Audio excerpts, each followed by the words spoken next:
with you. And with your spirit. A reading from the Holy Gospel according to John. Glory to you, Lord.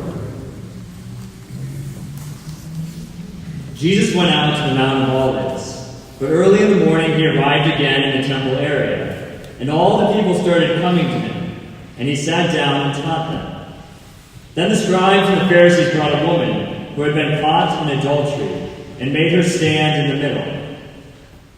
They said to him, "Teacher, this woman was caught in the very act of committing adultery.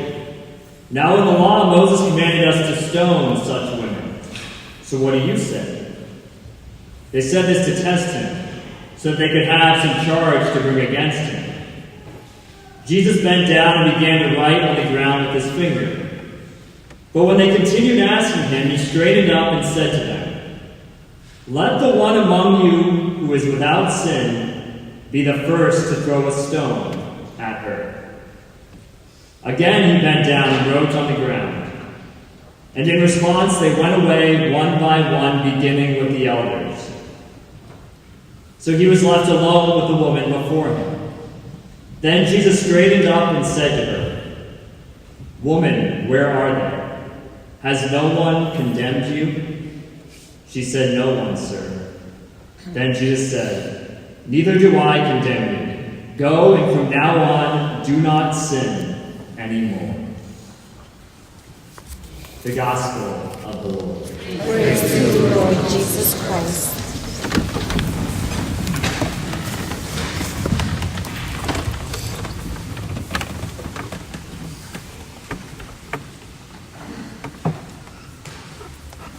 One of the most famous things that Pope Francis has said during his time being Pope is, "Who am I to judge?" In his first in-flight interview, coming back from his first papal trip, he was asked about a Vatican official and the life that person was living, or that life that person claimed to live. And Pope Francis said, "Who am I to judge?" Now, this has been the most often repeated phrase of Pope Francis since that moment. But unfortunately, many times this phrase has been used incorrectly and inappropriately in terms of what it actually meant. And so for the purpose of this homily, I would like to reflect on this idea of judgment and condemnation and how it relates to today's gospel and church teaching. In the Gospel of Matthew, Jesus says, "Do not judge, so that you may not be judged." Our basic Catholic faith teaching is that we should not judge persons, that we don't have the moral authority to judge the character of someone, or to judge whether they are in a state of holiness, that we don't understand people's circumstances, we don't know what their intentions are, we don't know their background, and so we are called not to judge their personhood or their character. But we all know, unfortunately, that we all make rash judgments. We jump to conclusions about people. We make assumptions that shouldn't be made. Sometimes we do this about our own family members, people at work, most especially political figures. Notice that Christ himself, when he came to this world, he himself didn't even judge and condemn. In the Gospel of John, it says, "God did not send the Son into the world to condemn the world, but in order that the world might be saved through him." In the Gospel we just heard, he doesn't condemn the woman. He meets the woman where she's at.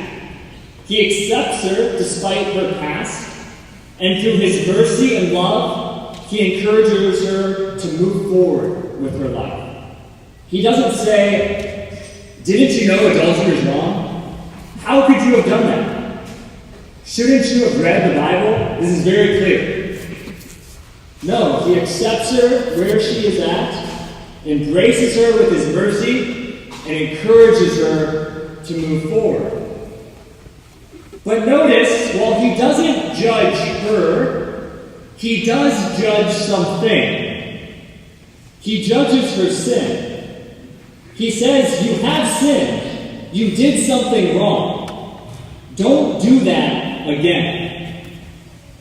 As St. Augustine says, Christ does not condemn the woman, he condemns the sin. And this is the mission of Jesus Christ. His mission in this world was to condemn sin because of the painful consequences sin has in our life and in the life of the world.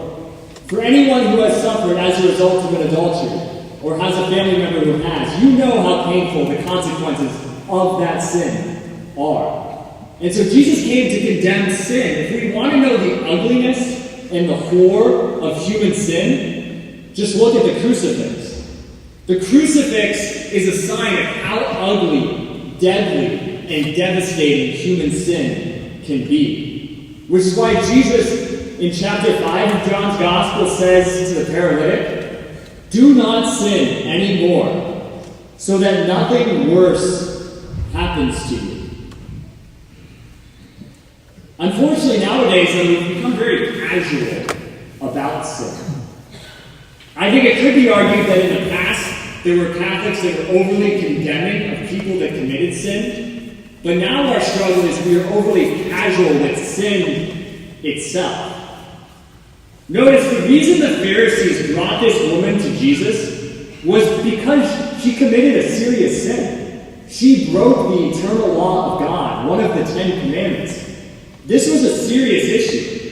Now, we can all argue that she should not have been stoned, but she did do something seriously wrong.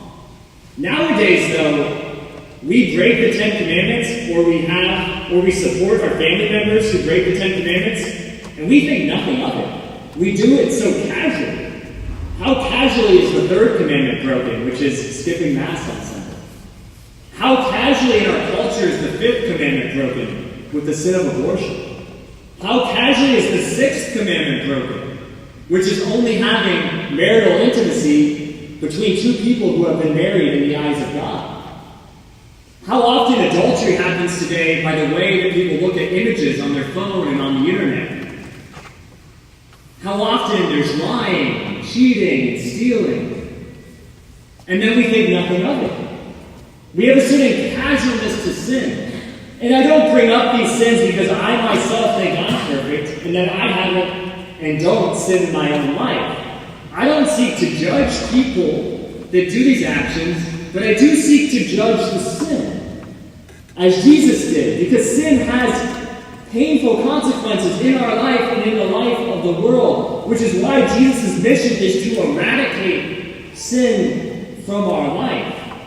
And so the Catechism tells us we can judge that an act itself in our life, in a loved one's life, is a grave offense against God. We can judge that. What we cannot judge is the person committing the act. That is for God alone to judge. Brothers and sisters, the mercy of Christ is amazing. It's unbelievable. It's unexpected. But we have to want to receive it. We take advantage of Christ's mercy. We abuse Christ's mercy when we have no desire to actually get rid of the sin that's in our life. On Ash Wednesday, many of us got ashes on our forehead, which were a sign to the world that we are sinners and that sin needs to be taken out of our life. But if we're not actively seeking the Lord's mercy and actively dealing with the sin in our life, or if we're supporting the sin in our loved one's life, we are taking advantage of the mercy of God. Because there will be a judgment day. God does judge. Now, we can't judge persons, but God can. And all of our lives are journeying towards that judgment day. But thanks be to God that we have this period of life right now to seek out God's mercy. To seek out the sacrament of confession. To seek out God's healing mercy in so many different ways in our life. I'll let Christ himself finish this homily.